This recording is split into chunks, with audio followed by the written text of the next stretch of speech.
The sleeper hit, Boys on the Side, showcased Drew in a film that brought together 3 accomplished actresses and explored serious emotional themes. Drew's co-star was Mary Louise Parker. From the minute I met, like when Drew walked in, she was just, I mean, I don't know if you've met her yet, but she's so sweet that you almost think she's kidding. I mean, she's so sweet and she's so beautiful and so talented and she's just a dear person. And Whoopi Goldberg's first thoughts were pure Whoopi. Boy, am I old.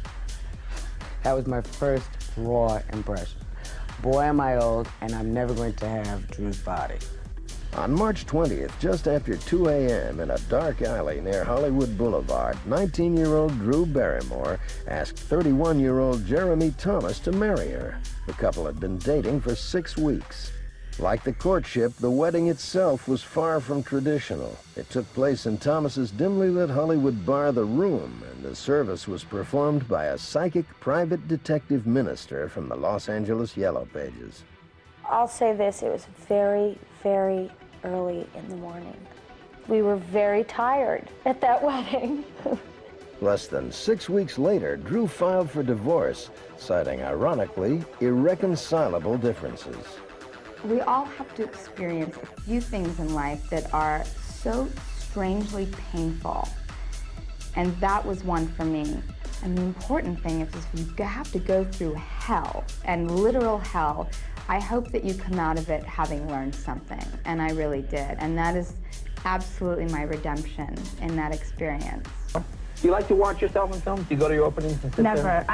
Actually, my husband and I went to the premiere of Bad Girls, not last night, but the night before, and I just sat there like this the whole time. No, why? Why do you do that?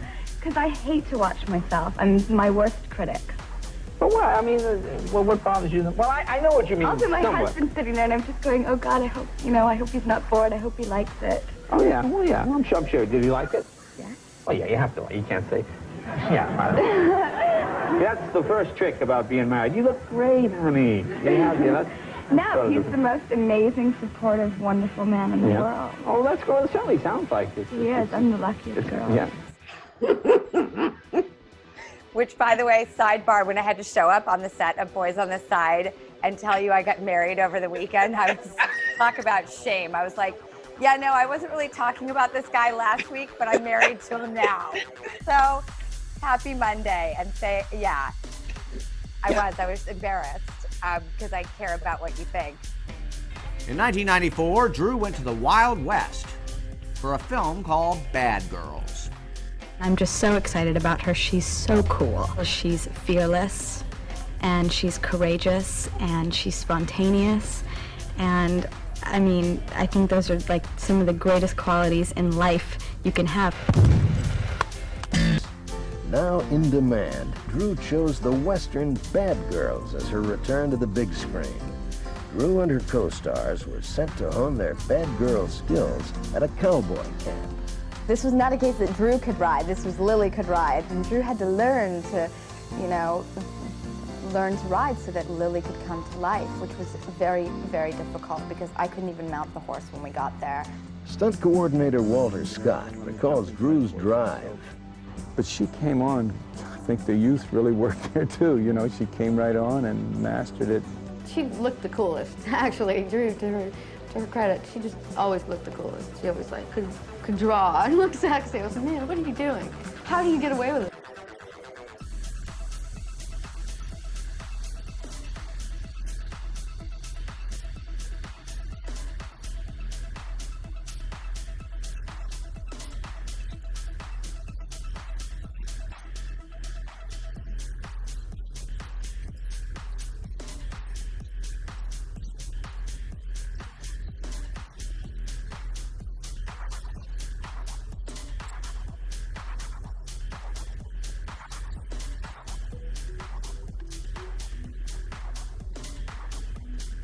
This experience really changed my life. Being this girl and being where we were and working with powerful and strong and intelligent women for 5 months, and pulling together, and here we have a film that shows it. The one thing I always hope to do is I never want people to look at the screen and say, oh, that's Drew Barrymore. I always want them to believe me as the character. That's so important to me. And besides, that's the whole fun about what I get to do, is be a different person and change the look and you know, the hair and the makeup and the wardrobe, and everything is so key and such the element of who you are in the film. I think it's great to go as far as you can with that, you know? So I never want to let anybody down by seeing that it's me. I always hope that they believe me as the person. Tell me one film you've done that you can now say at this late date that you just were not that into. Oh God, really? Oh God. Well, I wish that film, like, Bad Girls was, like, more bad. Right. I was Instead like, let's... Bad. Bad, yeah. Right. I was like, let's be, like, dudes. Right. But, like, women, but Right. dudes. Bad I felt Girls. like that one had a tonal... I thought you were gonna pick Beverly Hills Chihuahua. I'm glad you picked that. No, that was, you know, Right. that was nice.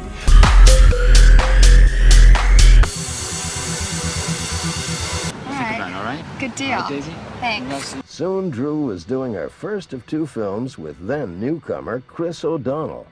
Mad Love featured Drew as an institutionalized girl finding love for the first time. Chris recalls that Drew really identified with her character. There were a couple of scenes that I didn't realize Drew had experiences that were so similar, and when she told me, it was really felt for her because, you know, it became very real.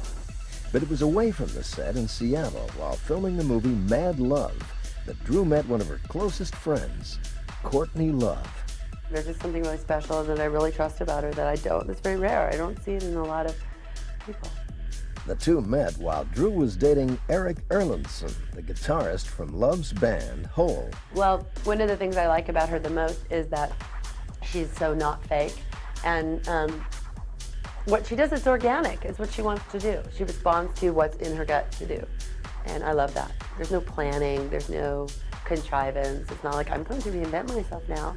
They have just taken over Hollywood. They terrorize everyone. It's great. You know, you just think, like, little Drew, can she get it together? They have, like, fab offices, totally efficient. It's inspiring. Like, I go up there for advice. It's just great. She's a great friend. She's a great person to have around in the world. I'm glad she's here. E.T. is meant for you. Oh, hi. What about you, Jello? Jello by Afro? Yeah. I heard you had a thing going. Let's look at Eric and Drew. Well, that's why I should have brought this out. This is Eric of the Rock and Roll Band. Well, you brought it out, not me. They've reissued those recently. Yeah, well, under Eric's house is a vintage store, and they just did a huge E.T.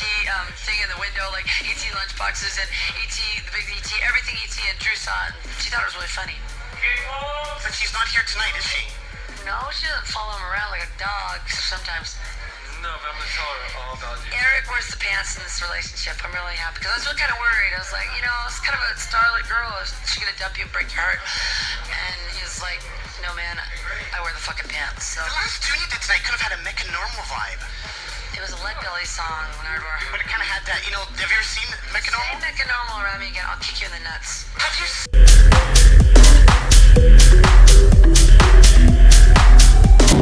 Besides, I made your favorite tonight. Sparkling champagne and yummy poached salmon with little itty-bitty quail eggs and a creamy, dreamy lemon souffle.